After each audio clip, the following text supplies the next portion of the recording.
Hello, Mark. My name is William, and my student number is 24. I am a sophomore in speaking and listening class. Today, I'm going to talk about addiction is a disease. We should treat it like one by Michael Botticelli. 28 years ago, I was a broken man, and you probably wouldn't be able to tell that if you met me. I had a good job at a well-respected academic institution. I dressed well, of course, but my insides were rotting away. You see, I grew up in a family riddled with addiction, and as a kid, I also struggled with coming to terms with my own sexuality. And even though I couldn't name it then, growing up as a gay kid just compounded by my issues of isolation and insecurities, but drinking took all of that away. Like many, I drank at an early age. I continued to drink my way through college, and when I finally did come up in the early 1980s, about the only place to meet other gay people, to socialize, to be yourself, were gay bars. And what do you do in gay bars? You drink, and I did a lot. My story is not unique, like millions of Americans. My disease progressed undiagnosed. It took me to people and places and things that I never would have chosen. It wasn't until an intersection with the law gave me an opportunity to get care that I began my journey of recovery. My journey of recovery has been filled with love and with joy, but it hasn't been without pain. Like many of you, I've lost too many friends and family to this disease. I've heard too many heartbreaking stories of people who've lost loved ones to addiction. And I've also lost countless friends to HIV and AIDS. Our current opioid epidemic and the AIDS epidemic tragically have much in common. Right now, we are in the midst of one of the greatest health crises of our time.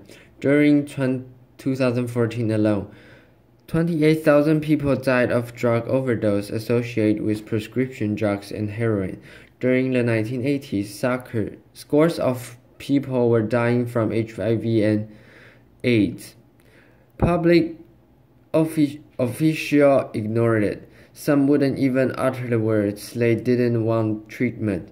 And tragically, there are many parallels with our current epidemic, so-called the gay plague. They called for quarantines. They wanted to separate the innocent victims from the rest of us. I was afraid we were losing the battle because people were blaming us for being sick.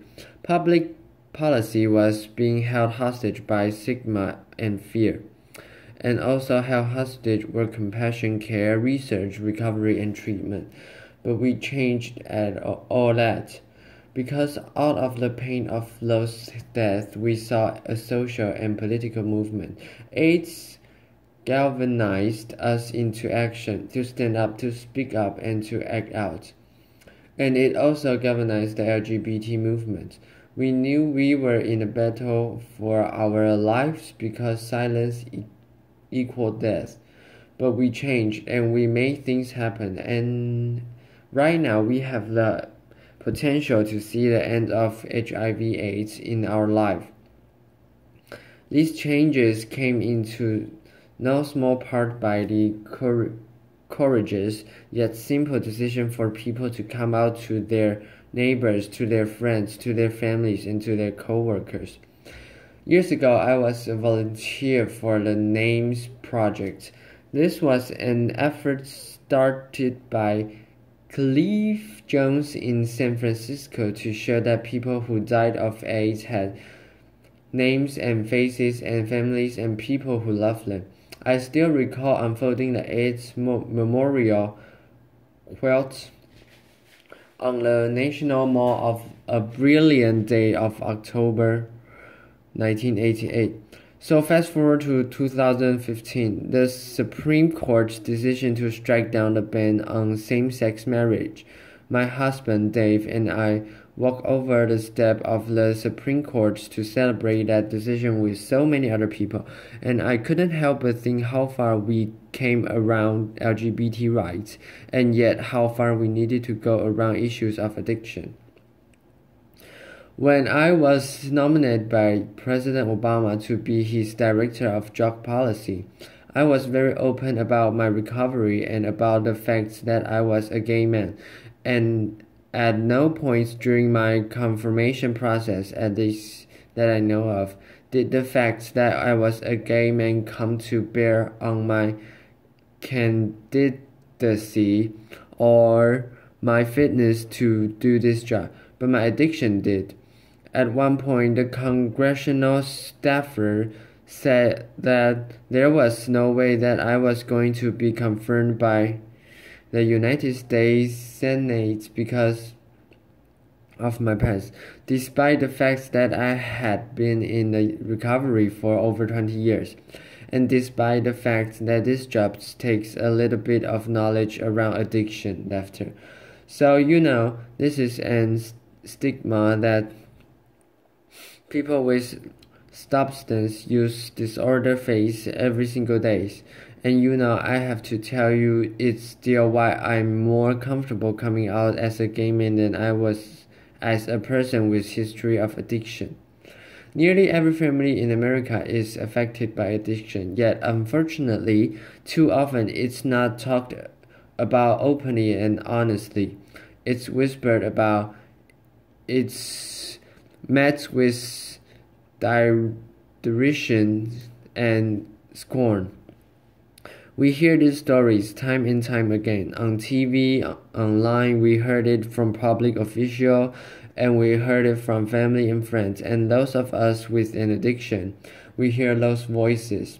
And somehow we believe that we are less deserving of care and treatment. Today in the United States, only 1 in 9 people get care and treatment of their disorder. 1 in 9. Think about that. Generally, people with other diseases get care and treatment. If you have cancer, you get treatment. If you have diabetes, you get treatment. If you had a heart attack, you get emergency service. And you get referred to care. But somehow people with addiction have to wait for treatment, or often can get them they needed it, and left untreated. Addiction has significant dire consequences. And for many people that means death or incarceration. We've been down that road before. For too long, our country felt like we could arrest our way out of this problem, but we know that we can't. Decades of scientific research shown that this is a medical issue, that this is a chronic medical condition that people inherit and that people develop. So the Obama administration has taken a different tack on drug policy. We've developed and implemented a comprehensive plan to explain prevention treatment services, early interventions and recovery support. We've pushed criminal justice reform. We've knocked down barriers to give people second chances. We see public health and public safety officials working hand in hand at the community level. We see police chiefs across the country guiding people to treatment instead of jail and incarceration. We see law enforcement and other first responders reversing overdose with naloxone to give people a second chance for care.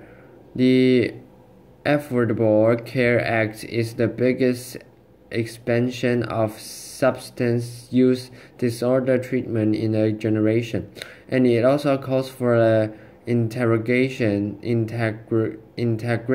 of treatment services within primary care. But fundamentally, all of this work is not enough unless we change the way that we view people with addiction in the United States.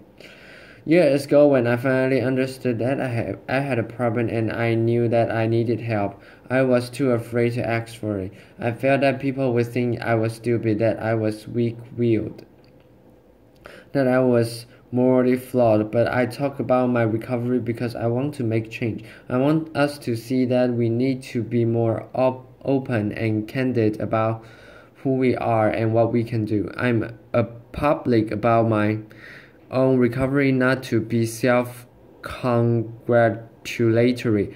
I'm open about my own recovery to change public opinion, to change public policy, and to change the course of this epidemic and empower the millions of Americans who struggle with this journey to be open and candid about who they are. People are more than their disease, and all of us have the opportunity to change public opinion and to change public policy.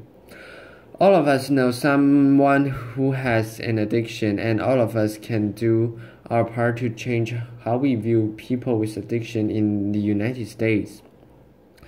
So when you see someone with an addiction, don't think of a drunk or a junkie or an addict or an abuser. See a person. Offer them help, give them kindness and compassion, and together we can be a part of a growing movement in the United States to change how we view people with addiction.